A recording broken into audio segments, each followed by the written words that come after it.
Hola, buenos días a todos, a nuestro seminario de departamento. Eh, mm, para mí es un gusto tremendo presentar a Daniel Núñez. Él fue estudiante de magíster de mi laboratorio, donde hizo uno de los trabajos más preciosos que he visto jamás con los paladares de aves. Estudió la evolución del paladar de aves usando la perdiz chilena y no sé, al final creo que fueron 8 órdenes de aves. Daniel hizo un trabajo tan maravilloso, de hecho el mejor fotógrafo que yo he tenido jamás en el laboratorio, paciente, dedicado, meticuloso, me para los carros al tiro cuando me voy en carriles y eso es lo que uno quiere en un, en un estudiante. Eh, yo lo encontré tan macanudo su trabajo y necesitábamos más información que lo mandé al Museo del Británico, ¿cierto? Al British Museum, a mirar paladares de todo tipo de pájaros y de eso salió una información maravillosa.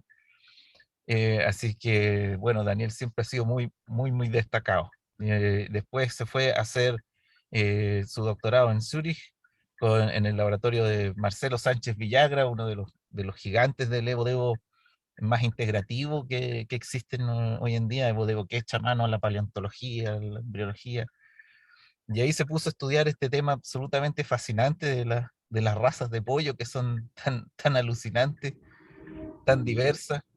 Y bueno, estoy seguro que vamos a disfrutar mucho de esta presentación, así que los dejo con Daniel Núñez.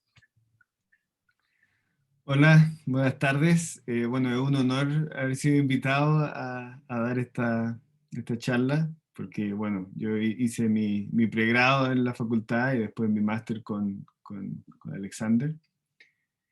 Y hoy les voy a contar lo que he hecho estos últimos, lo que hice estos últimos 4 años en- en Suiza durante mi doctorado. Donde principalmente fue un proyecto principalmente eh, integrativo y al mismo tiempo exploratorio, intentando de integrar un poco lo que sabemos de la domesticación en general y la domesticación del pollo con el desarrollo embrionario.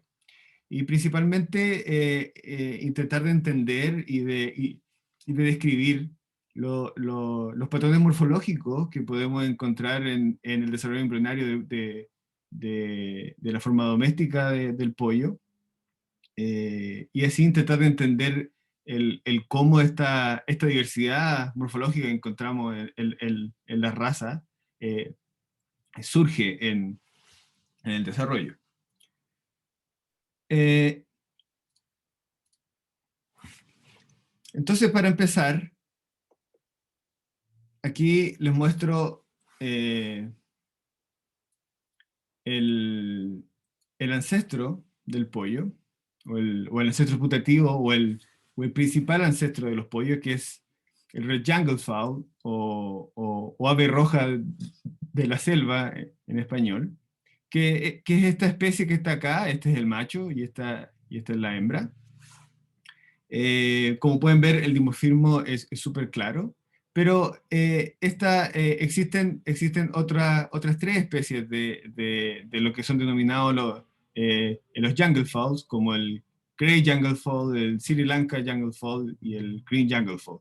Todo esto, estas aves viven en el sudeste asiático y Asia en general. Esta ave que podemos ver acá, que es considerada como el pollo ancestral, se puede encontrar hoy en día en la naturaleza. Eh, pero en realidad lo que sabemos actualmente por muchos estudios genéticos, y ustedes se pueden imaginar cuántos estudios se publican al mes sobre la genética de los pollos, sabemos que al menos, al menos principalmente los pollos o la forma doméstica surgió más bien de la interacción o del cruce de estos distintos jungle fowls, y principalmente entre estos dos. ¿Y por qué? Porque, como pueden ver acá en las patas del jungle fowl, vemos que las patas son o grises o negras, y las patas de un Green Junglefowl son normalmente amarillentas. Y si ustedes recuerdan haber visto un pollo alguna vez en su vida, se van a dar cuenta que los pollos tienen principalmente las patas amarillas. Entonces, esa es una gran diferencia entre la forma doméstica y el wild type. Eh, y lo que se ha encontrado es que el alelo que genera que las patas sean amarillas en los pollos ancestrales está en el Great Junglefowl. Entonces eso nos demuestra que hay que está integrado este alelo o que fue integrado este alelo eh, durante la cruza de estos dos Junglefowls. Principalmente este alelo es un alelo recesivo para la enzima que rompe los carotenoides. Entonces lo que ocurre en los pollos actuales es que los carotenoides se acumulan en las patas y por eso que vemos ese color. Aquí también de forma de introducción les muestro cómo la distribución de los Junglefowls, y aquí podemos ver en este café claro cómo el Gallus gallus o el Red Junglefowl tiene una gran distribución en el sudeste asiático y Asia en general, y el sur de Asia, pero como podemos ver acá con el Grey Junglefowl, que existe este solapamiento de las distribuciones. Por lo tanto, se ha pensado que el origen del pollo doméstico ocurrió aquí, en este valle donde está entre Pakistán e India, y además porque los restos más antiguos de un pollo, que podemos decir que es un pollo domesticado, son de aproximadamente unos 4.000 años atrás en esta zona. Entonces eso podríamos decir que es la evidencia desde la arqueología. Pero en realidad, bueno, como les decía, hay muchos estudios genéticos sobre el origen del pollo y muchos no son muy, muy concluyentes, pero estudios recientes sugieren que en realidad el origen de los pollos ocurrió en esta zona, más hacia el sur de Asia, y es una de las 5 subespecies, que es algo que no dije, que existen 5 subespecies del Gallus gallus. Entonces, una de estas subespecies, Gallus gallus expeditius, sería el ancestro putativo de todos los pollos domésticos. Pero, obviamente, no sabemos si ocurrió un solo evento o fueron muchos eventos eh, eh, que, que dieron lugar al origen del pollo doméstico. Ahora, hablando el proceso de domesticación en sí, podemos decir que principalmente, o la teoría imperante, es que los pollos o el pollo fue domesticado, o el proceso, o en general, cómo ocurre o cómo pensamos que ocurre el proceso de domesticación, es que son animales que en realidad les gustan los humanos, o que no sienten mucho miedo hacia los humanos. Primero que todo, es una primera condición. ¿Sí? Y en el caso del pollo, esto pasó en algún punto en el Holoceno, ¿sí? Probablemente esto está relacionado con el surgimiento de la agricultura también, y cómo el ser humano se asentó en ciertos lugares en la Tierra. Pero principalmente la teoría es que estos animales que no sienten tanto miedo hacia el humano, y obviamente el humano encuentra algunos rasgos de interés, se empiezan a criar o se empiezan a reproducir muy cerca del humano. Y después, bueno, obviamente el pollo, ustedes saben que es muy omnívoro, entonces pudo haber estado comiendo los restos de algún asentamiento.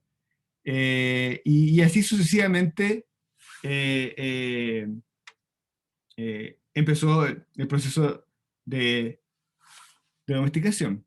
Y aquí le pongo la selección o selection by tameness, que significa, o en bien chileno, como uno selecciona un animal que es más como aguachado, ¿sí?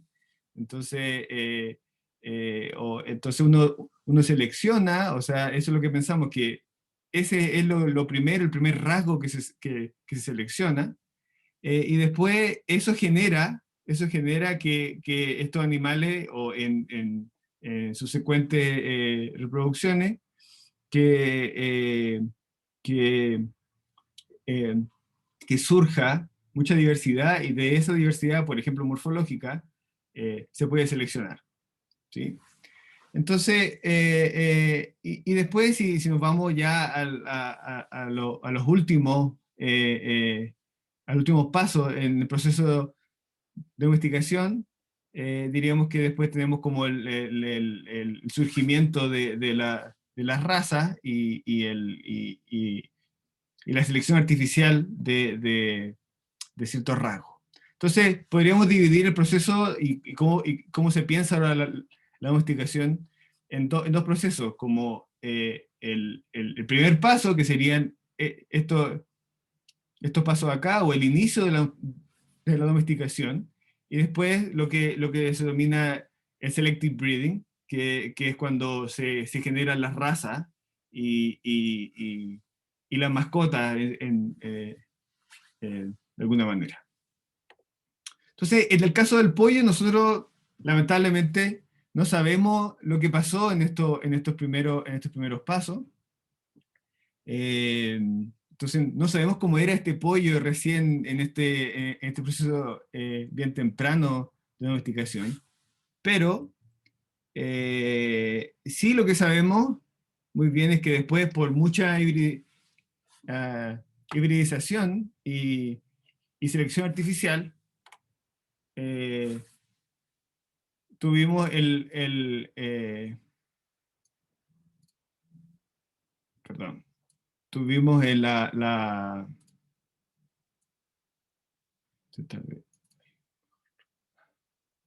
denme un segundo, ahí queda un poco mejor.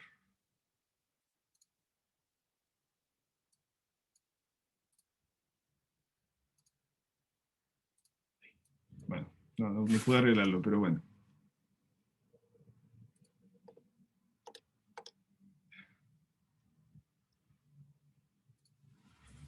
Eh, y a través de procesos de hibridización y selección artificial, tenemos como resultado las razas que encontramos hoy en día, que son bastantes. Y estas razas, por ejemplo, tienen distintos usos, por ejemplo, como, bueno, voy a mover esto aquí un poquito, si puedo mostrar, bueno, esta raza de acá, que es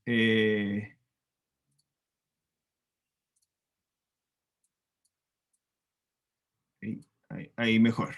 Sí, esta raza de acá que se llama Llamo, que es una raza para pelear, ¿sí? Esta raza que se llama Silky o Ukukei, que es una raza más bien ornamental, la mantenemos y se ha mantenido en el tiempo y se cría eh, porque es bonita, ¿sí? Porque nos gusta. Este que es un broiler o un pollo de engorde que es para producir carne, o este pollo de acá, el White Leghorn, que es el pollo que pone huevo, ¿sí?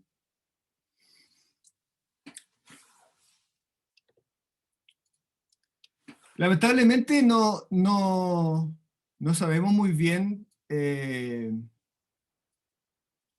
y, es ciencia cierta cómo ocurrió este proceso del surgimiento de la raza. Y solo principalmente nos tenemos que guiar por reportes históricos, ¿sí? Pero hay ciertos eventos que son bien importantes y de hecho no son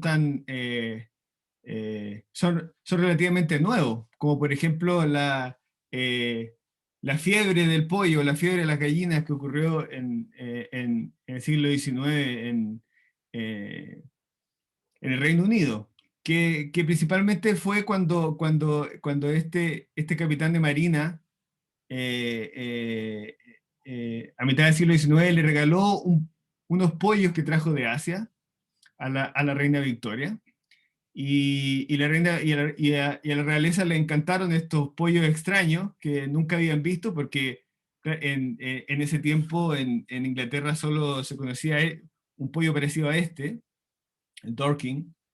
Entonces, este pollo que era bastante grande, que tenía las plumas, tenía estas plumas en las patas, etcétera, era bastante bonito, ¿sí? Y que eran maravillados por estos pollos que nunca habían visto, entonces empezaron a criarlo, ¿sí? Y lo que empezaron a criar eh, en, en Windsor, donde aún está el gallinero donde tenían esto, y como se puede imaginar, era un gallinero bastante fancy, donde tenían todos estos pollos, y por lo tanto, como la realeza empezó a criar pollos y eh, y a cruzar pollo, esto se transformó en una moda, ¿sí? Y toda Inglaterra empezó a hacerlo, ¿sí? Y esto incluso también fue muy popular en Estados Unidos. Entonces, y esto cambió un poco la mirada que la población tenía sobre los pollos, porque para ese tiempo era un tipo de animal para comer, pero un tipo de ave, ¿sí? De alimento, pero después de esto se transformó en un animal principal porque se puso de moda, ¿sí? Y de hecho se prohibieron las peleas de gallos por lo mismo durante este tiempo. Y bueno, y esto generó que se empezaron a cruzar, ¿sí? A cruzar e intentar de generar y crear nuevos, nuevos- nuevas variantes de pollo y así, eh, como podemos ver, de este pollo que teníamos en el Reino Unido, eh, llegamos, por ejemplo, a un pollo bastante parecido, que es el sex, pero también como este pollo que viene acá, que es bastante esbelto y es bastante distinto, mediante toda eh, estos cruces que, que se realizaron.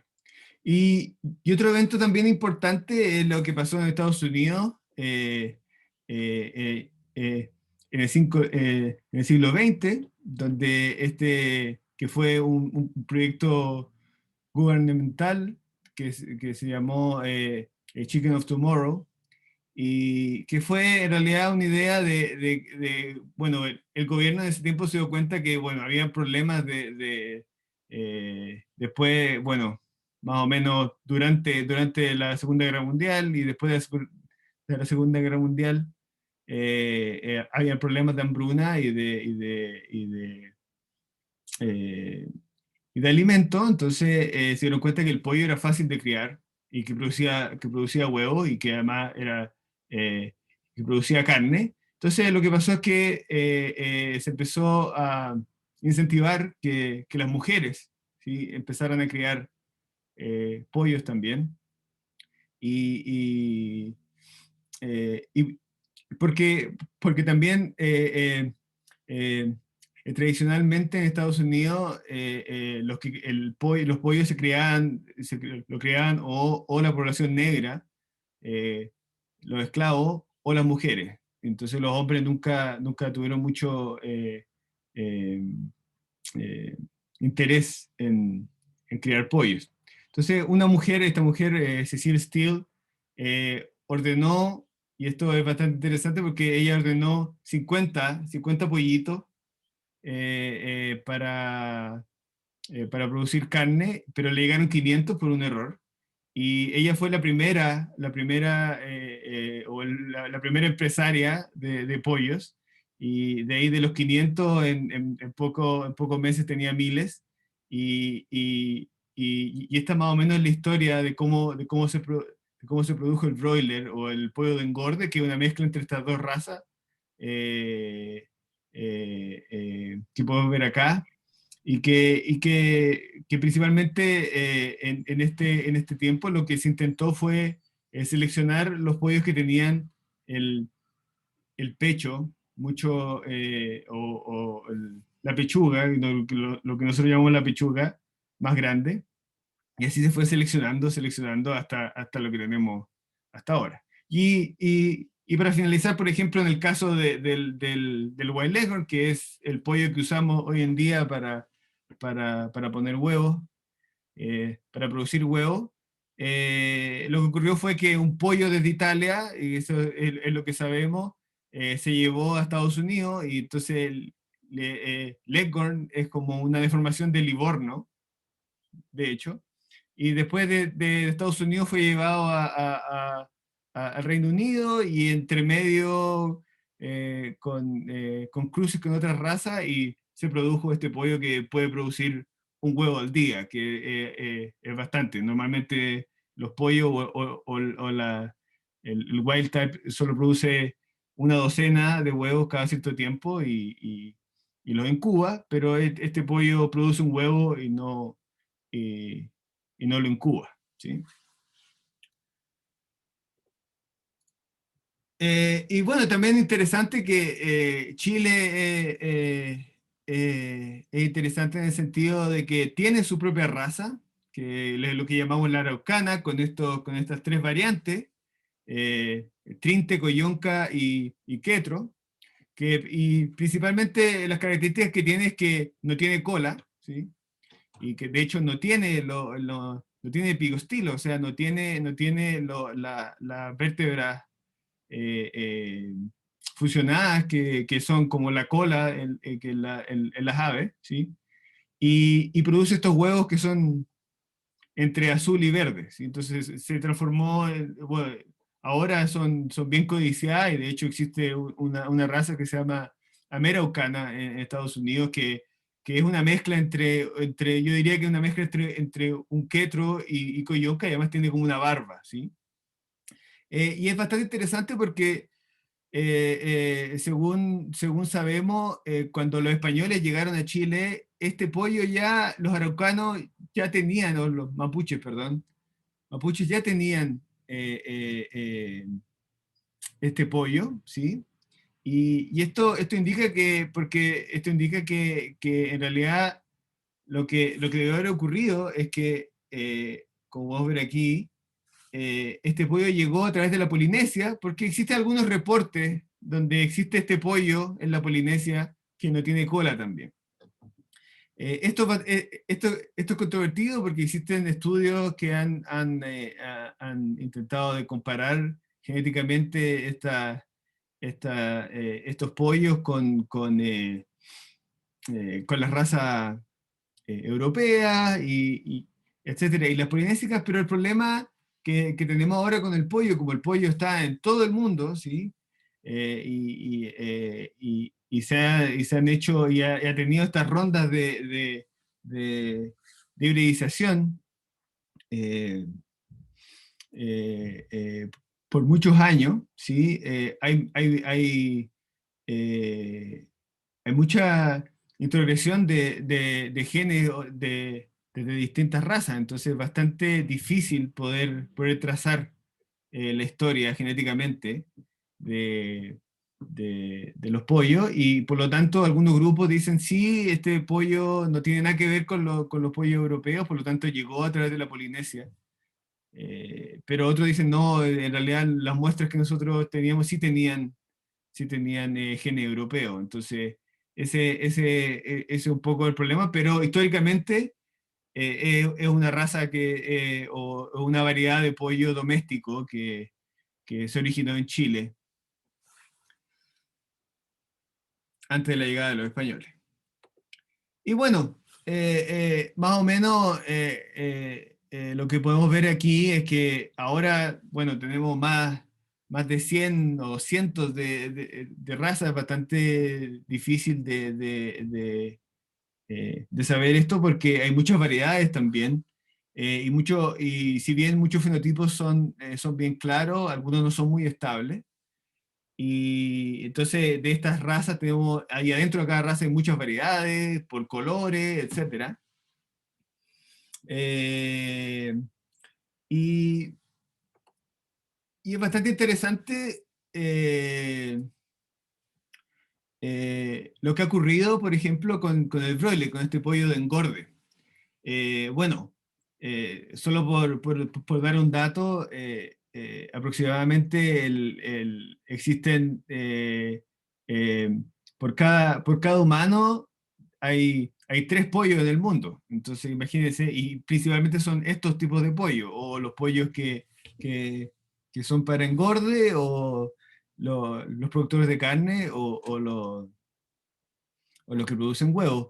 Y lo interesante aquí es que en los últimos más o menos 70 años, la evolución de estos pollos de engorde ha sido muy rápida, y solamente seleccionando los pollos que tienen la pechuga más grande, ¿sí? Entonces, por ejemplo, en los años 50, estos pollos nacían así, con este tamaño, ¿sí? Y crecían eh, más o menos en 2 meses hasta este tamaño, pero ahora, como pueden ver, casi es 4 veces eso, es mucho más rápido, ¿sí? Y bueno, y como se pueden imaginar, este pollo a los 56 días ya está listo y es faenado. O sea, estos pollos no viven más de 2 meses, ¿sí? Es bastante difícil encontrar un adulto de uno de estos pollos. Y bueno, de hecho, yo tuve uno de estos pollos en mi casa por un tiempo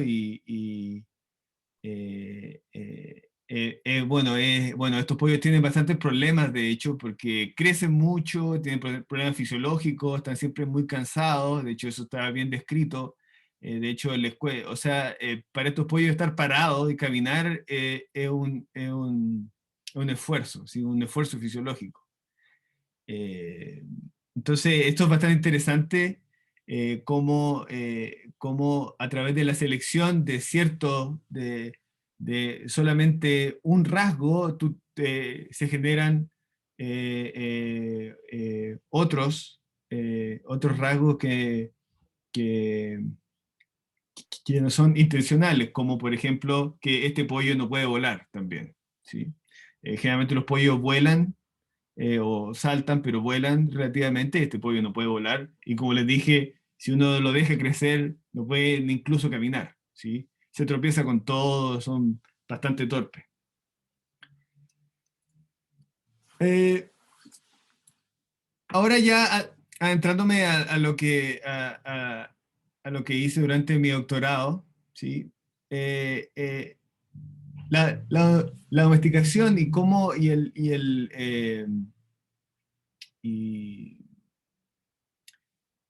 y el estudio del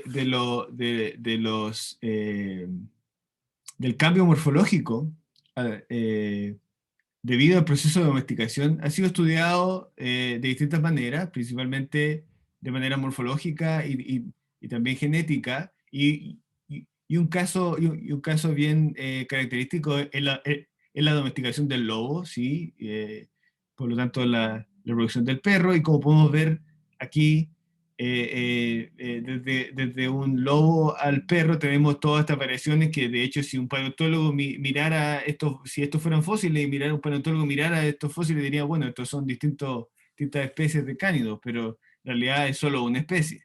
El, eh, el perro doméstico, o la forma doméstica del lobo, ¿sí? Pero lo interesante es que existen ciertos patrones que son compartidos por los animales domésticos cuando comparamos la forma salvaje con la forma doméstica. principalmente en este caso, que es un ejemplo clásico, el cráneo, ¿sí? Hay estas variaciones del cráneo y del hocico, como pueden ver aquí principalmente. Y por lo tanto se ha llamado, existe un concepto que se llama el síndrome de la domesticación, que es que los animales, cuando tú domesticas un animal, vas a tener ciertos patrones o siempre vas a tener los mismos patrones morfológicos, como en este caso el cráneo. Y es algo que es verdad, por ejemplo, en los vertebrados que son domesticados, sí hay variaciones en el cráneo. Cuando cuando se domestica un animal. Pero, de alguna manera, cómo esta variación surge en el desarrollo no es muy clara en algunos casos, y es bastante importante porque es la manera en cómo surge esta variación. Entonces, estudiar el cómo, el desarrollo en términos simples, es cómo se desarrollan perdón, es cómo se generan, ¿sí? Los animales, cómo se genera la morfología de estos animales, cómo se genera la forma de los animales, ¿sí? Entonces, estudiar ese proceso es bastante importante para entender el cómo ocurre estos patrones y cómo ocurre esta variabilidad de morfologías. Y en este sentido, se ha conectado, por ejemplo, este síndrome, que de hecho fue acuñado por primera vez por Darwin, como ocurre en muchos campos de la biología actual. Eh, eh, eh, Darwin sentó las bases de cómo estudiamos la domesticación ahora, porque él habló más o menos de este patrón, ¿sí? Y lo interesante es que ahora, de alguna manera, como sabemos un poco más de biología desde Darwin, nos hemos dado cuenta que todos estos rasgos son derivados de la cresta neural principalmente. Y por dar un ejemplo aquí, pueden ver cómo aquí por ejemplo, en los perros, o en los mamíferos principalmente, donde se ha estudiado mejor la domesticación, vemos que estos patrones de pigmentación, que es otro patrón que vemos en los domesticados, que encontramos en los domesticados en comparación con las formas domésticas, perdón, con la forma salvaje, eh, eh, esta variación en la pigmentación es debido a variaciones en el desarrollo de la célula de cresta neural que va a dar lugar a los melanocitos, que son los que producen el pigmento. Entonces, más o menos ese fue la inspiración de mi proyecto de doctorado, en el cual estudié y comparé distintas razas de pollo, ¿sí? Y estudié el desarrollo de distintas razas de pollo eh, eh, con el objetivo de describir de mejor manera, ¿sí? Y encontrar ciertas ventanas de desarrollo donde podía encontrar esta variación bien temprana de la morfología. Entonces, bueno, el primer paso fue colectar distintas razas, y esto lo hice a través de estos tres laboratorios en Japón, en Suecia y en Suiza, ¿sí? Desde este laboratorio obtuve eh, dos razas japonesas. Afortunadamente acá en este laboratorio ellos tienen una colonia de Red Jungle Fowl, entonces tuve acceso como a lo que denominamos el pollo ancestral. Y, eh, y, y en el laboratorio en Zúrich pude recolectar los pollos de engorde. Entonces, eso fue lo primero, y en ese sentido creé una colección de pollos, ¿sí? De estos de estas cinco razas, como decía, el ancestral, White Leghorn, el que pone huevo, el que, el, el que, el que se usa para producir carne, los broilers o de engorde, el silky y el shamo.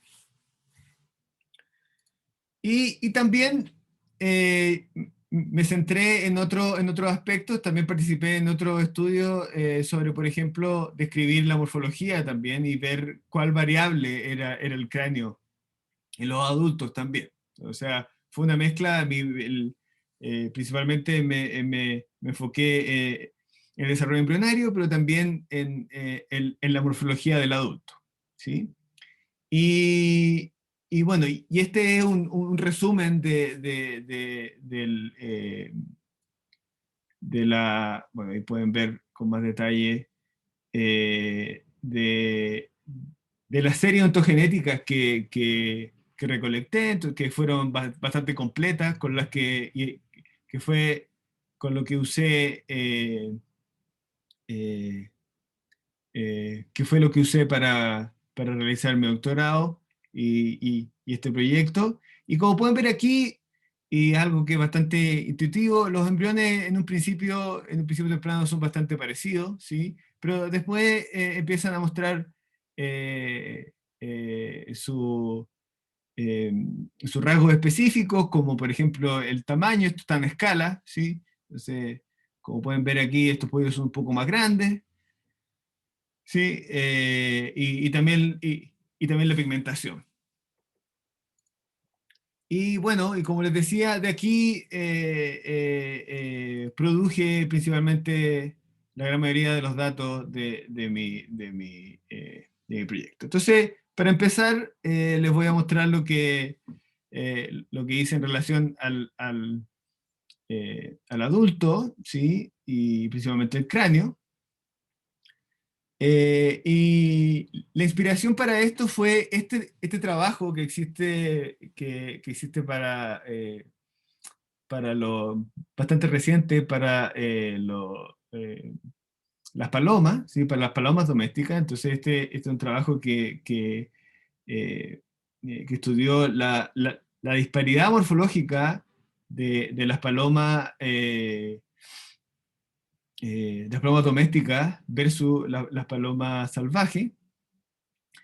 Y, y en este sentido, ¿y por qué? Bueno, porque como ustedes, como muchos sabrán, en el origen de las especies de Darwin, la estrella de ese libro no son los finches en realidad, ¿sí?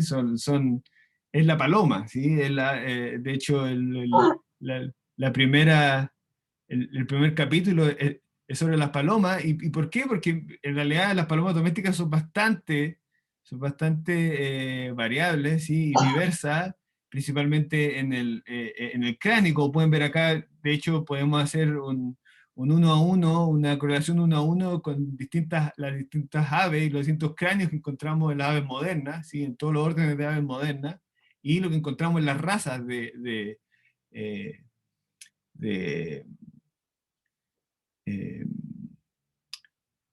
de paloma doméstica, como podemos ver acá. Entonces, lo que encontraron acá es que en realidad, si comparamos aquí en verde la morfología, ¿sí? ¿Cuál dispara en la morfología o lo que se llama el morfoespacio de los cráneos de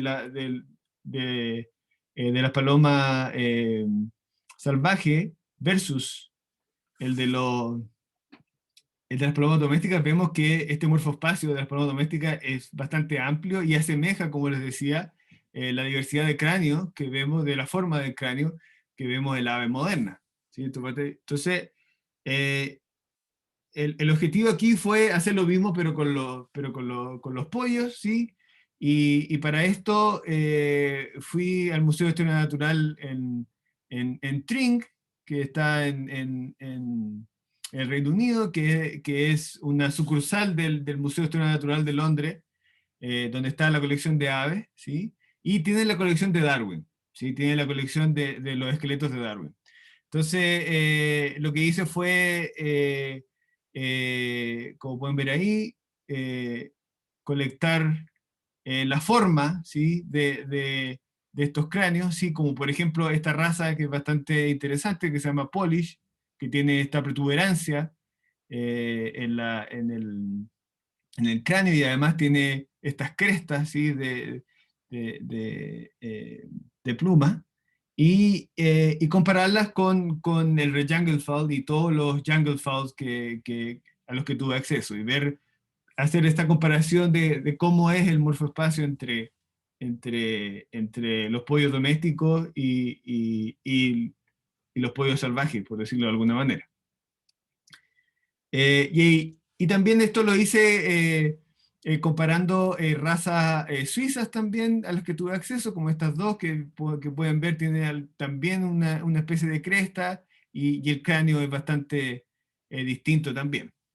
Y bueno, lo que encontré es algo parecido, ¿sí?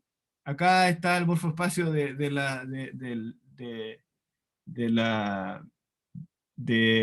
los pollos salvajes y acá ven el morfoespacio de los pollos domésticos, entonces también es bastante más amplio, quizás no como en las palomas, pero es bastante más diverso que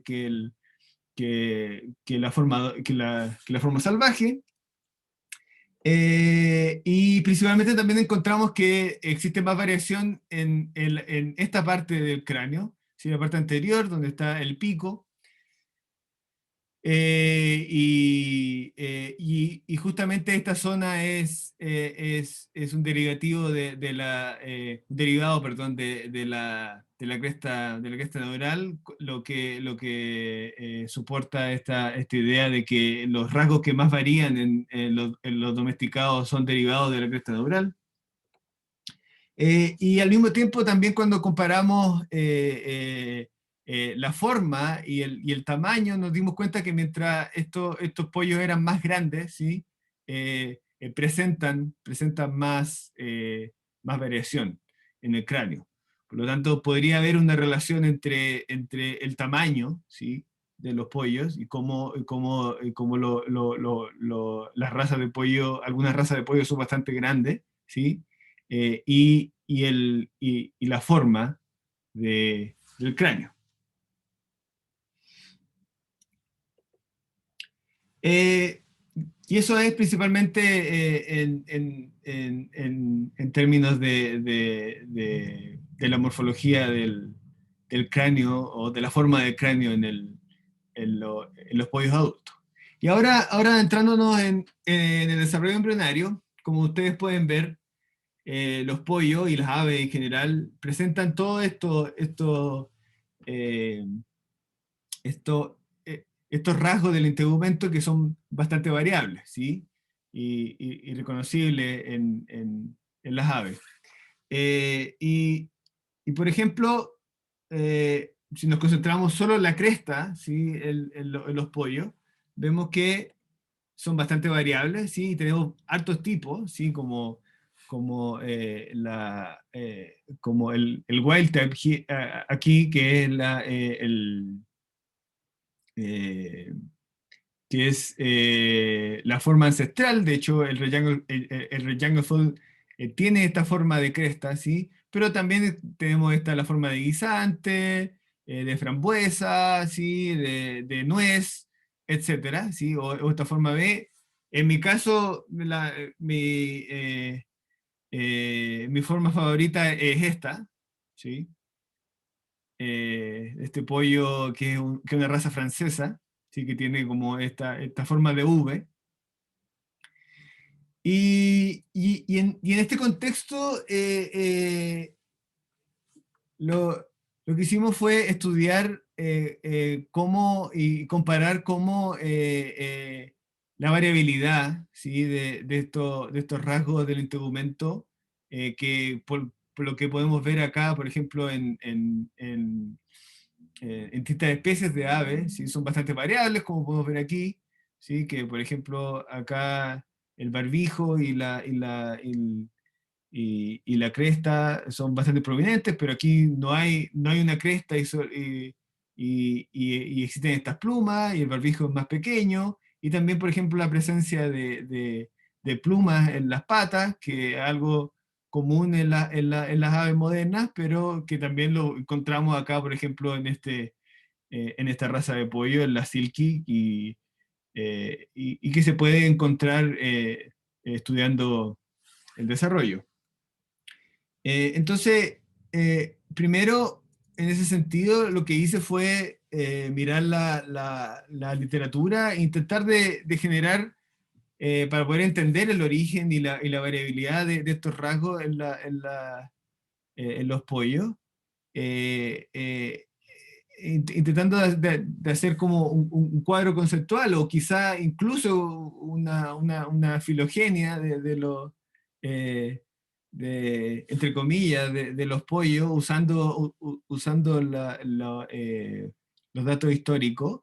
Y aquí podemos ver principalmente cómo no sabemos muy bien lo que pasó desde el origen de los pollos, pero solo, por ejemplo, viendo esto, estas razas que son principalmente las razas que consideramos europeas, ¿sí? Vemos que hay mucha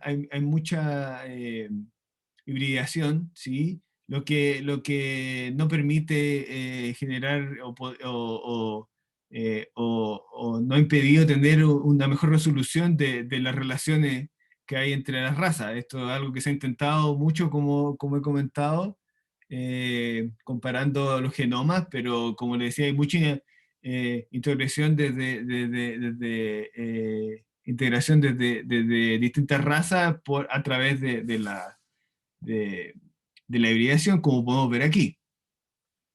Eh, y, y en este estudio, principalmente, lo que hicimos fue ocupar perdón, estos rasgos, ¿sí? Todos estos rasgos que les decía, como por ejemplo la cresta, ¿sí? Los tipos de cresta, eh, etcétera, ¿sí? Y usarlos eh, como rasgos discretos, ¿sí? Entonces, si son de un tipo u otro, si están presentes o ausentes de distintas razas, usando la literatura principalmente, usando eh, los libros de estándar que hay para las competencias de raza, principalmente la que existe para el Reino Unido y para Estados Unidos, que son las más consistentes. Pero es bastante interesante que usen distintos estándares y son distintas razas, eh, eh, pero principalmente usamos esa información y, y al mismo tiempo también de una manera de revisar el origen también embriológico de esta estructura y también lo que sabemos más o menos genéticamente y las bases del desarrollo de estos rasgos. Y es bastante interesante que, por ejemplo, hay muchos rasgos que sabemos bien qué gen podría estar jugando un rol, pero solamente sabemos eso y no sabemos qué hace este gen en el desarrollo, por ejemplo. Y muchos de estos rasgos son derivados de la cresta neural directamente y otros son secundariamente porque la cresta neural eh, eh, eh, interactúa o induce, ¿sí? La formación de esta estructura. Y en este sentido, quizá aquí les comento el caso, uno de los casos mejores documentados, ¿sí?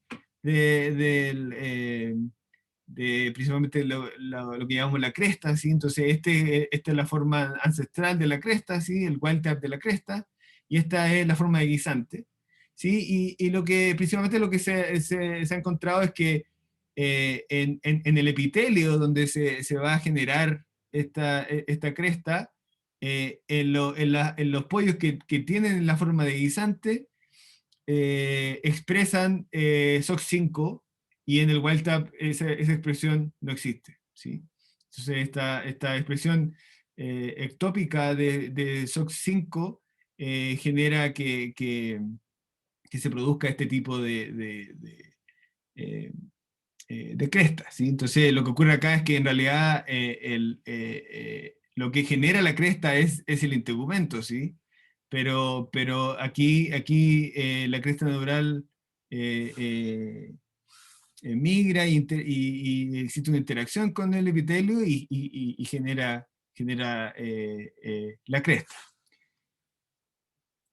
Eh, y al mismo tiempo también se sabe que la producción también de este tipo de cresta está relacionado con la señalización de Sonic Hedgehog y de hecho cuando en un pollo que tiene la cresta normal o el wild type es tratado con ciclopamina, un inhibidor de Sonic, se genera como podemos ver acá, un fenotipo bastante parecido a la forma de guisante, ¿sí? Pero este es una excepción, yo diría, de la regla, es lo que llama bastante la atención, que teniendo acceso al pollo y a distintas razas de pollo, que no es tan difícil de conseguir, solo sabemos en este detalle lo que pasa con este tipo de cresta. Entonces, ¿qué pasa con los otros tipos de cresta? No lo sabemos muy bien y es algo por estudiar. Pero volviendo a esta tabla donde integré todos estos datos, ¿sí? Volviendo a que había puesto todo esta, estos rasgos como discretos, lo hicimos así para poder hacer un análisis de disparidad, algo que se usa principalmente en paleontología o en ecología, para ver cuál distintos son morfológicamente los animales, eh, eh, las formas, ¿sí?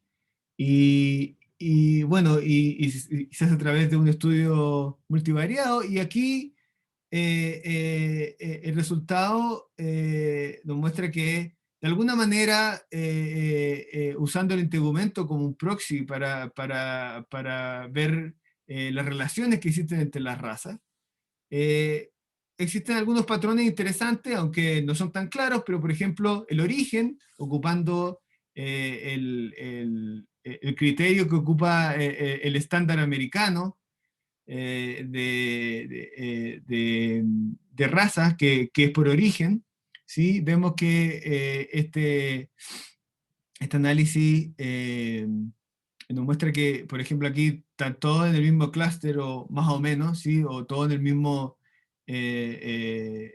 rincón del gráfico, ¿sí? Lo que nos demuestra que los rasgos, ¿sí? Hay una relación entre los rasgos de integumento y el origen, ¿sí? Y también encontramos que el Rectangle Fall, el pollo ancestral y el Wild Leghorn están bastante cerca también, agrupados cerca, y de hecho existen reportes genéticos eh, eh, sugiriendo que la raza actual más cercana al pollo ancestral sería el Wild Leghorn, entonces esto tiene relación también. Pero, por ejemplo, si vemos otro estándar, que es el estándar británico, que usa más como el tipo de raza y el tipo de pluma, no hay un agrupamiento de la raza de una manera consistente. Entonces, podríamos decir eh, los rasgos del integumento tienen una relación con el origen de la raza. Y ahora, y adentrándonos también en el desarrollo,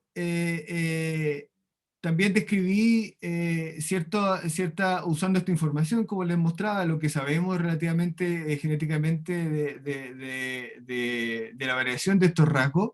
Sí, también describí algunas ventanas que serían interesantes de estudiar de una manera más del mecanismo. Entonces, aquí yo estoy ofreciendo el patrón, primero el contexto, para después ir más, eh, a entrar a picar, como se dice, en los mecanismos del desarrollo. Y por ejemplo, entre 6,5 a 7 días del desarrollo, este HH29, el estadio del pollo, y como puedes ver son bastante parecidos todos estos pollos de estas 5 series ontogenéticas. Pero lo que encontré fue que, por ejemplo, para el pollo está descrito que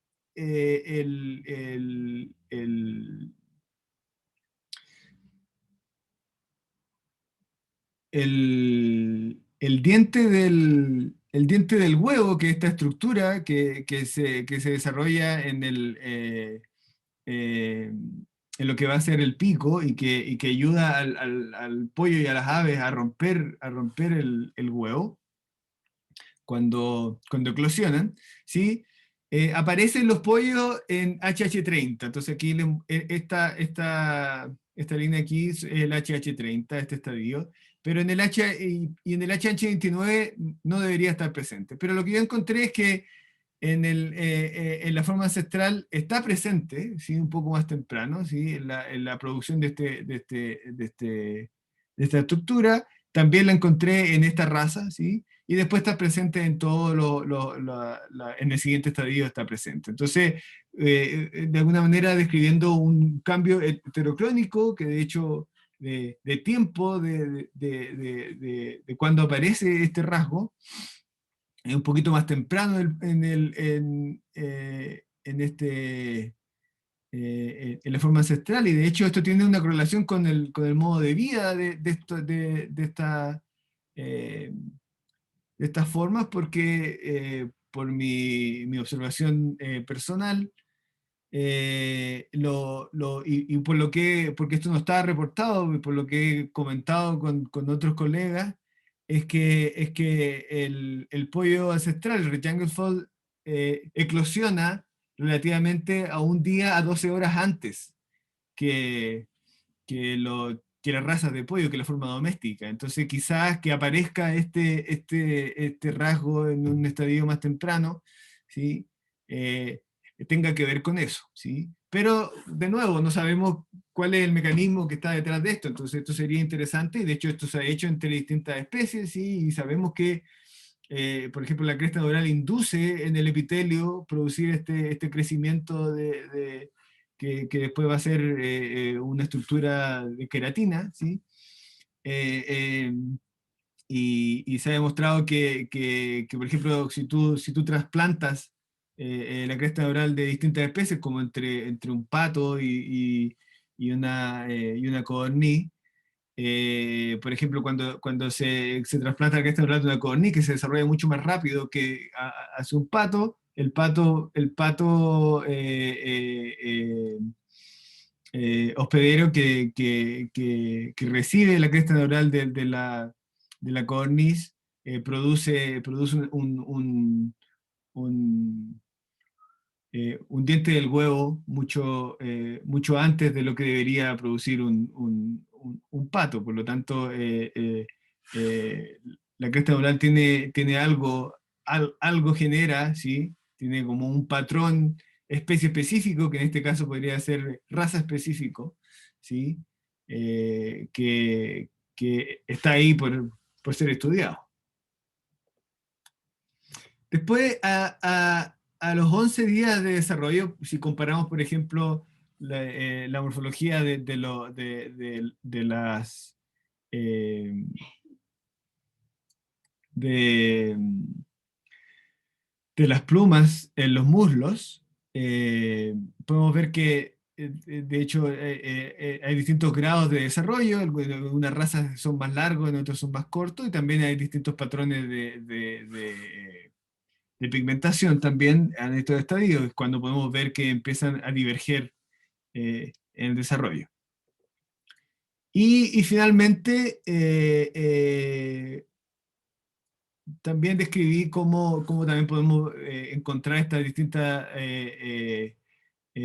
patrones de la cresta, ¿sí? Aproximadamente a los 16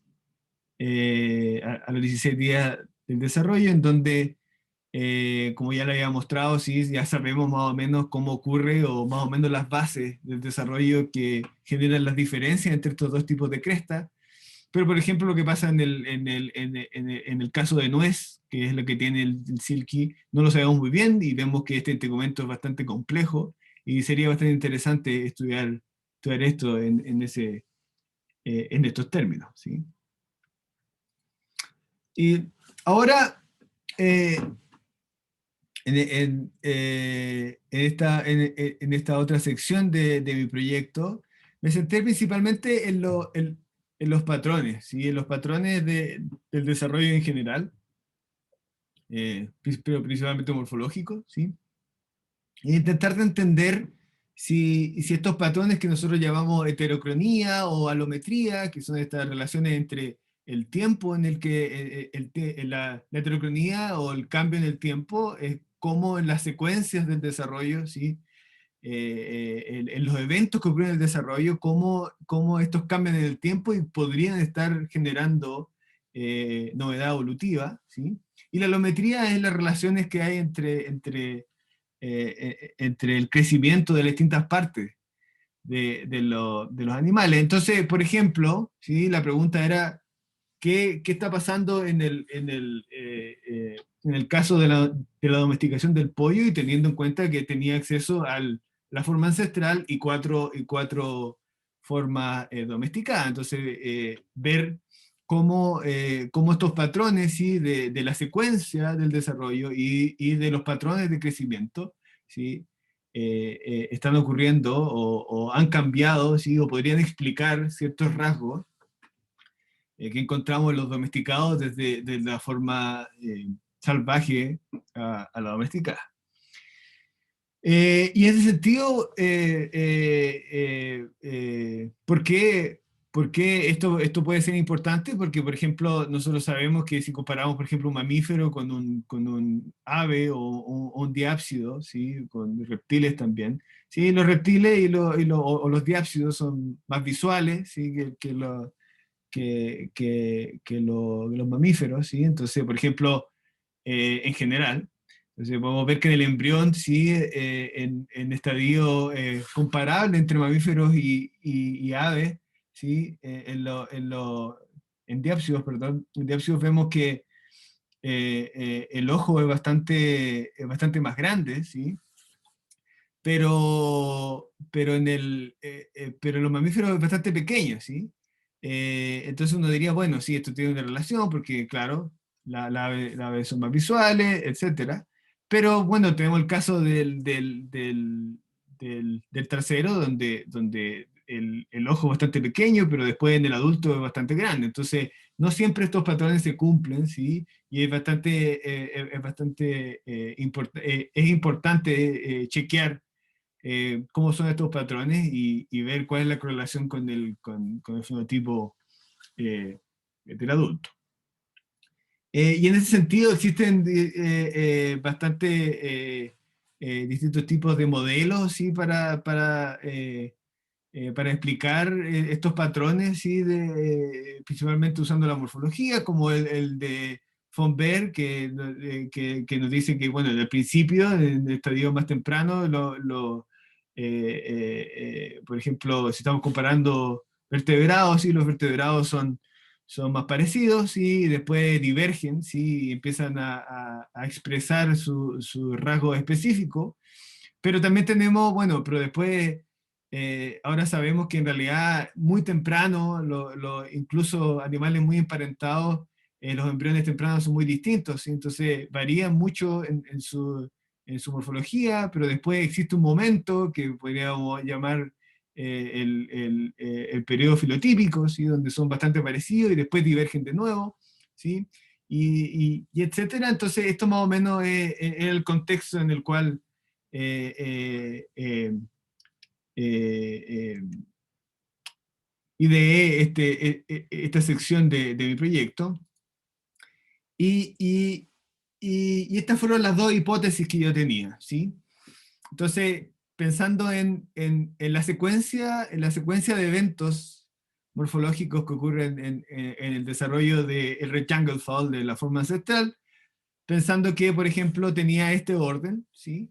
Entonces, si yo tenía, por ejemplo, una raza que tiene otro rasgo o tiene una variación morfológica desde el ancestro, yo pensaría que existe un cambio en este orden, ¿sí? Y en los tiempos de cuándo aparecen estos rasgos, por lo tanto, eh, eh, esto estaría de alguna manera explicando esta variación.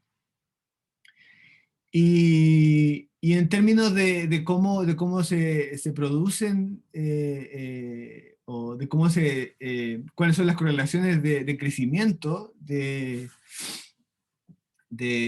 ciertos rasgos también, tenía estas dos hipótesis, ¿sí? En la cual podría ser que en realidad, como por ejemplo tenemos pollos que son más grandes en relación con el ancestro o otros más pequeños, ¿sí? Solamente una transposición, o sea que el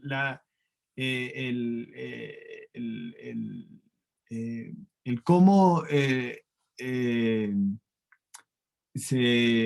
el crecimiento, cómo el crecimiento eh, ocurre en el mismo de la misma manera, el mismo rate, pero a distinta escala. Entonces el cambio no es un cambio de la tasa de crecimiento, ¿sí? Sino que es la misma tasa de crecimiento, pero solamente son distintos, ¿sí? En tamaño, o que en realidad existe un cambio en la tasa, que estaría explicando que algunos pollos son más grandes que otros o tienen rasgos más grandes que los otros, ¿sí? Entonces, usando de nuevo eh, esta colección de pollos que generé, y además teniendo en cuenta que, por ejemplo, en el desarrollo podemos ver bastantes eventos que ocurren y que están bien descritos, ¿sí? Y estos eventos morfológicos que son visibles a simple vista. Y además, el hecho de que existe un sistema que nos ayuda a ordenar estos eventos y a poder transformarlos en datos, ¿sí? Y poder compararlos. Entonces, usé más de 600 embriones, ¿sí? Y ocupando este sistema para vertebrados que principalmente describe eventos que son compartidos para todos los vertebrados, como el desarrollo del ojo, el desarrollo de las extremidades, ¿sí? Etcétera. Uno puede ir codificando, ¿sí? El momento en que esto ocurre y después esto se puede comparar. Entonces, lo que hice fue comparar el tiempo en el que estos rasgos aparecen, ¿sí? Eh, eh, en el tiempo, en comparación de nuevo con la forma central y estas cuatro razas, lo que podemos ver que en un principio, ¿sí? El desarrollo es bastante parecido, ¿sí? Pero después varía, entonces más o menos siguiendo un poco el, eh, el- el modelo que conocemos de von Berg, que en un principio son más parecidos y después son más distintos, ¿sí? Entonces, quizá en los momentos más tardíos es cuando los pollos empiezan a presentar sus variaciones. Y aquí, por ejemplo, aquí en esta línea están todos los pollos, entonces aquí podemos ver con mejor resolución, ¿sí? La forma central en rojo y aquí en Calypso los pollos domésticos, entonces podemos ver con mejor resolución que la variación ocurre en tiempo, ocurre más tardío, pero en proporción esto es bastante parecido, no se ven diferencias tan importantes, pero ¿por qué? Porque cuando, por ejemplo, comparamos, cuando hacemos esta correlación del ranking de estos, de los del ranking de cada uno de las ontogenias, o sea, el ranking me refiero a la secuencia, qué ocurre primero, uno, dos, tres, de estos rasgos que se utilizaron. Entonces, cuando se hace un análisis de correlación de Spearman, que se llama, para ver cuán similar son estas secuencias, ¿sí? Eh, entre el pueblo ancestral y cada una de las razas, vemos que en realidad son bastante parecidas porque cerca de uno es que son casi iguales y están todos muy cerca de uno, con algunas variaciones, pero esto nos demuestra que en realidad esta variación es la normal que uno puede encontrar cuando abre muchos huevos de pollo, sí, siempre ve que hay bastante variación, pero esto no estaría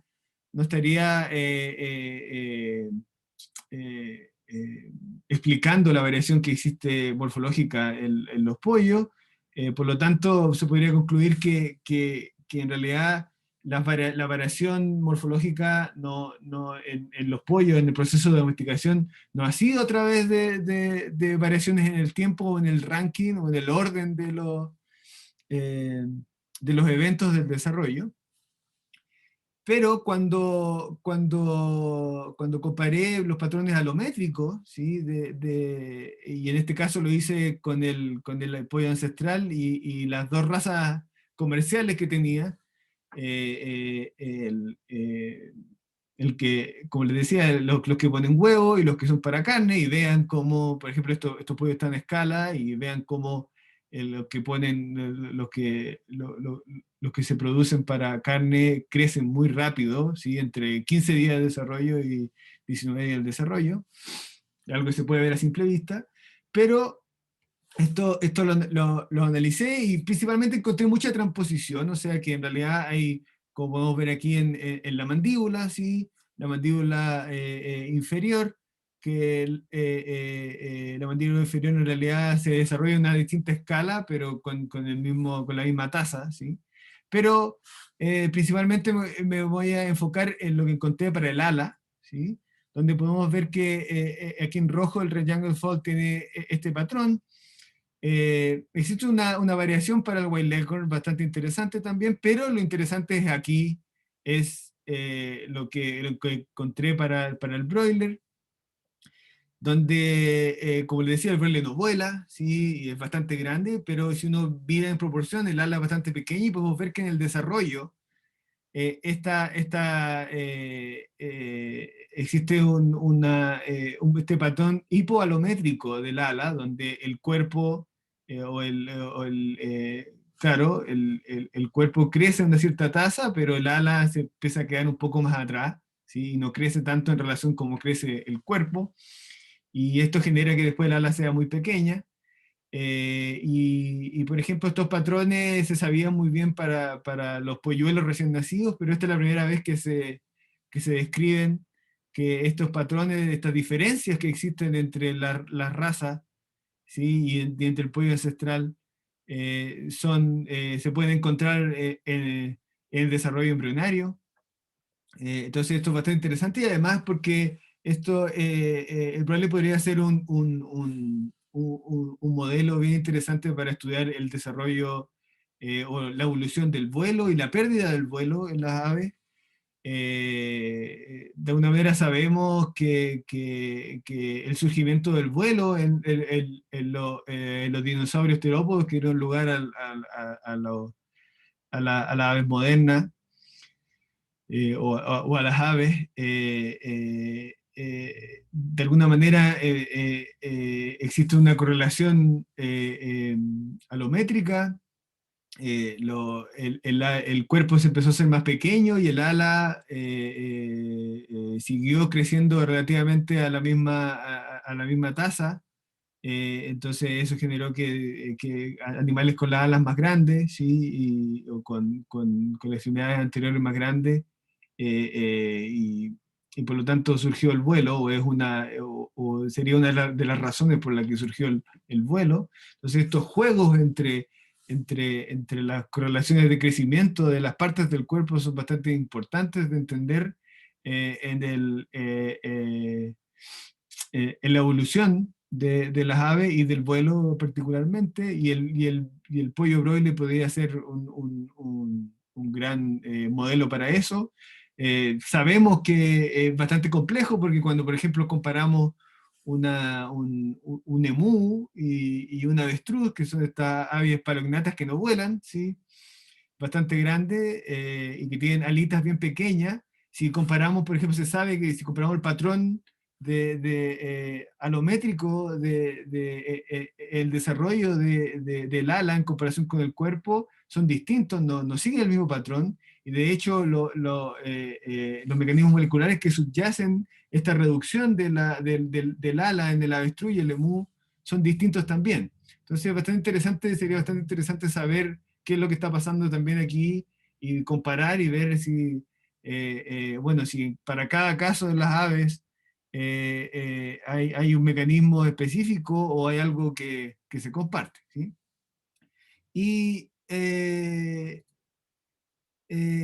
y para terminar, me concentré en el condrocráneo, ¿sí? En el desarrollo del condrocráneo, que es la base del cráneo, esto que vemos aquí en azul, que tiene bastantes, como pueden ver, bastantes estructuras, aunque se ha descrito como bastante constante, ¿sí? En las aves, y esto ha permanecido así por bastante tiempo, como una noción de que el condrocráneo no varía mucho en las aves, pero aquí les voy a mostrar que eso no es tan verdad, ¿sí?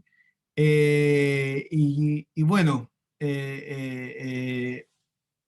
principalmente lo primero que hicimos fue eh, comparar la literatura que existía para ver si existía alguna variación, ¿sí? En el desarrollo de esta estructura para el pollo. Y de hecho nos encontramos que no, que en realidad siempre que en el contexto de las razas de pollo, sí, y el pollo, eh, eh, el patrón de desarrollo del condocráneo siempre es relativamente el mismo en la literatura, ¿sí? Y a la vez, pero también estudiamos un poco cómo era en el adulto, ver si había alguna variación de esta estructura, y nos dimos cuenta que en el mismo caso como pasa, ¿sí? En los vertebrados en general, incluso en la raza de pollo encontramos variación en, eh, en- en- en las foráminas hipoglosales, ¿sí?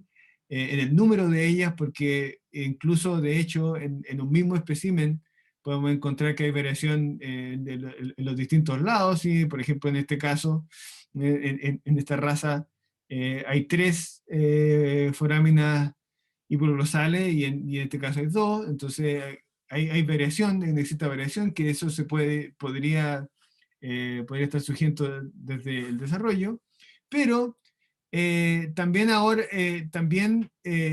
me concentré en estudiar el condrocráneo, ¿sí?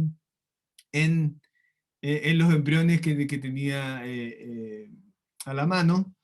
Y me concentré en dos estructuras, como el proceso prenasal y el proceso tectalis, eh, y principalmente, ¿por qué el proceso tectalis? Porque el proceso tectalis es una estructura que alberga el nervio olfatorio, y como ustedes saben, o muchos de ustedes saben, los nervios se desarrollan primero en los vertebrados y después el cartílago. Entonces, mi idea era ver si existía alguna relación entre este nervio y quizás la capacidad de olfato, quizá, o alguna variación de olfato que no se sabe muy bien en los pollos, en distintas razas de pollo, y ver cómo esta estructura es distinta, ¿sí? Eh, o cómo varía esta estructura en el desarrollo. Entonces, primero, aproximadamente a los 8 o 9 días de desarrollo, aquí con esta preparación de Hall Mount para cartílago, perdón, podemos ver que comparando el pueblo ancestral por ejemplo, de estas tres razas, el cóndor cráneo es bastante parecido. Hay algunas variaciones aquí en el proceso Tectalis, pero no son tan, o en esta zona donde está, por donde pasa el nervio olfatorio, pero que no son tan evidentes, ¿sí? Pero después a los 11 días ya empezamos a ver más variación, donde por ejemplo estas dos alas de la placa supraceptalis, que se llama esta zona, ¿sí? En alguno de esta forma existen estas dos alas, ¿sí? En estas otras, por ejemplo, en el caso aquí de Chamo hay una sola ala, ¿sí? Y aquí en el caso de Luco Kay no hay ninguna ala. Entonces ahí empecé a encontrar una variación, ¿sí? De la condrificación en los mismos estadios. Y, y, y después, ya más tardío, a los 16 días del desarrollo, vi que de hecho hay variación entre las razas, pero también entre la misma raza o dentro de las mismas formas. O sea, intraespecífica y intraindividuo. Porque, por ejemplo, en el pueblo ancestral vemos que existe solo esta barra, ¿sí? Del proceso Tectalis, y no hay ninguna ala de la placa supraceptalis, pero en otro espécimen sí encontramos un ala de supraceptalis. Y lo más interesante, por ejemplo, que acá en el chamo, en un espécimen, tenemos estas dos alas de esta barra, ¿sí? Que aquí podemos ver la gran diferencia entre los dos, ¿sí? Pero, por ejemplo, en otro espécimen en el mismo estadio no encontré esta misma estructura. Entonces hay variación dentro de la, eh, de, de la, incluso dentro de la misma raza. Y lo mismo ocurre acá en el caso de,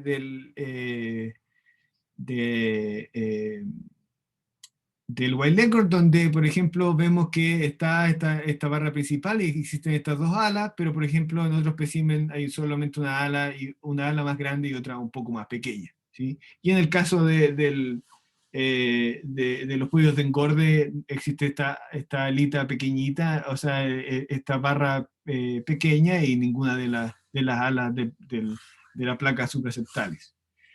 Pero también lo interesante es que comparando la parte anterior del condrocráneo, eh, el proceso nasal, ¿sí? Vemos que aquí encontré algo más consistente en el sentido, comparando varios especímenes, o podríamos decir que hay una raza, una morfología de raza específica entre las distintas razas y el ancestro. Por ejemplo, aquí en el ancestro vemos que tiene una forma de V, ¿sí? Un poco variable, pero estos son dos especímenes y tiene una forma de V. Pero, por ejemplo, si vemos estos dos especímenes del Shamo, tienen es como una especie de antena, ¿sí? Y que es bastante consistente. En el caso del Wild Leghorn, tiene esta forma más redondeada, ¿sí? Y en el caso de Luco Kay y eh, eh, en el broiler tiene, bueno, esta forma no muy clara, y aquí en el Luco Kay tiene una forma más parecida a la del ancestro. ¿Sí? Bueno, ¿qué significa esto? No es muy claro, pero quizá esto tiene que ver un poco con la variación que les mostré anteriormente en el cráneo para los adultos, porque justamente es alrededor de esta estructura donde se genera el pico, ¿sí? Y los huesos dermales que van a generar el pico. Y quizá la morfología de esto tiene algo que ver, o juega un rol en esta morfología. Y finalmente, ya comparando qué pasa con estas estructuras, a lo que va a dar lugar esta parte que les mostraba, el proceso Tectalis, en el adulto, sí, sí existen varias foráminas, sí, órbitas nasales, ¿sí? Por donde pasa el nervio olfatorio, y de hecho es bastante variable entre las especies, ¿sí? Incluso entre los distintos lados del mismo cráneo, ¿sí? Entonces aquí la idea es que quizás hay alguna variación también en la capacidad olfatoria, ¿sí? De los pollos. Esto se ha descrito para los patos, ¿sí? En los patos sí esto sí existe, y de hecho, bueno, los patos son mucho más olfatorios que los pollos, pero eso también es algo por estudiar, el cómo existe esta correlación en cómo se desarrollan esto, esto, estos nervios primero y después cómo el cartílago eh, eh, sigue de alguna manera esta forma, y esto podría estar correlacionado con la capacidad o distintas capacidades de, olfatoria en las distintas razas, que es algo por estudiar. Eh, y eso sería. Muchas gracias.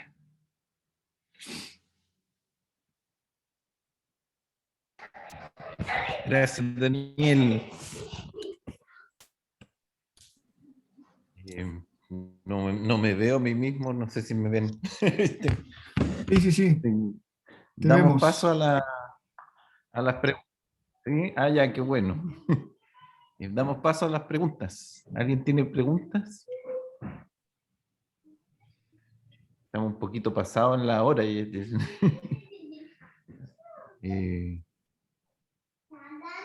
sí, Joao. Hola Daniel, yo tengo Hola. una pregunta, tengo varias Sí. preguntas, pero me interesa una más práctica. Mm. ¿Qué se sabe sobre lo que pasa en el pigostilo de la gallina araucana? ¿Y es Ah, factible estudiar eso? sí, sí, es factible estudiar eso. Existen descripciones. Bueno, ahora sabemos bien más o menos cómo ocurre la fusión de las vértebras, por ejemplo, en un pollo normal, ¿sí? De hecho, hay descripciones de variaciones de ciertos alelos, no me acuerdo el gen ahora, pero eso está descrito, ¿sí? Se sabe qué gen, etcétera.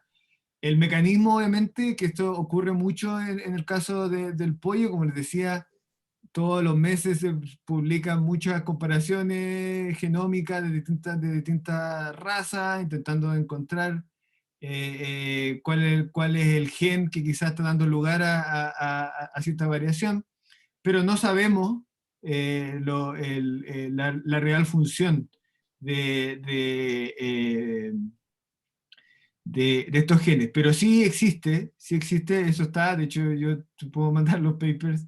De eso no me acuerdo ahora el nombre del gen, pero sí, esto está descrito, y se han hecho los cruces, y cuando tú cruzas y sabes qué alelo es, etcétera, tú puedes generar un pollo sin cola, ¿sí?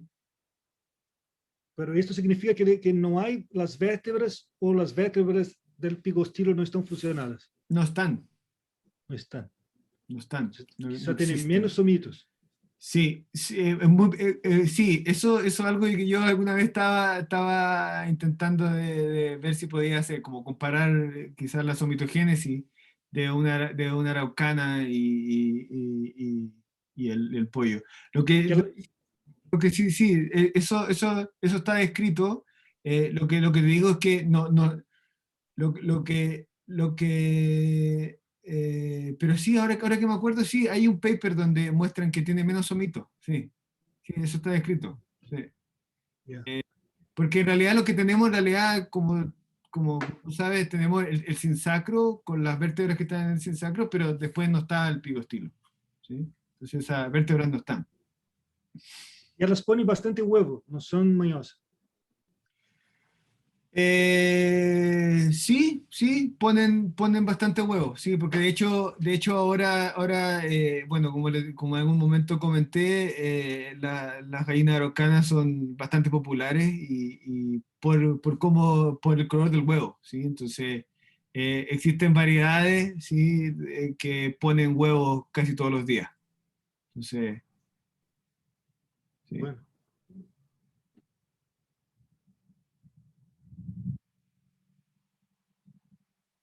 Hay una pregunta de José Palma. Sí, hola. Hola. ¿Se me escucha? Sí, ya. Sí. Cuando hiciste los estudios alométricos, tuviste que principalmente en broiler había una reducción del tamaño del ala. ¿Esa reducción del tamaño del ala en el desarrollo se vio en algún elemento específico o en general, o fue algo general viendo desde hombro hasta... Claro, fue algo general, Ya. como desde el hombro hasta la punta. De hecho, bueno, puedo ahí, no sé si puedo verme aquí, sí, para que mostrarte la medida. Esa fue la medida, bueno, en realidad fueron 2 medidas, pero que se sumaron. Entonces era todo el largo, sí. Perfecto. ¿Y a esas medidas individuales se hizo una evaluación de si es que había un cambio específico en alguna de ellas? No, Ya. eso, de hecho, es una buena pregunta. No lo sé si existe una en particular, sí. Porque, por ejemplo, sí, no, es una buena pregunta. Y en extremidades traseras, las piernas no se vieron mayores cambios. Aquí podemos ver, Claro, en realidad más- los cambios, como podemos ver acá, son más de transposición que hipoalométrico o hiperalométrico, sí. Ujú. Súper. Sí. Ya, no era por curiosidad de saber si es que había algún elemento dentro del brazo que estuviera más afectado que los otros. Ya. Es una súper buena pregunta. Ya, súper. Gracias.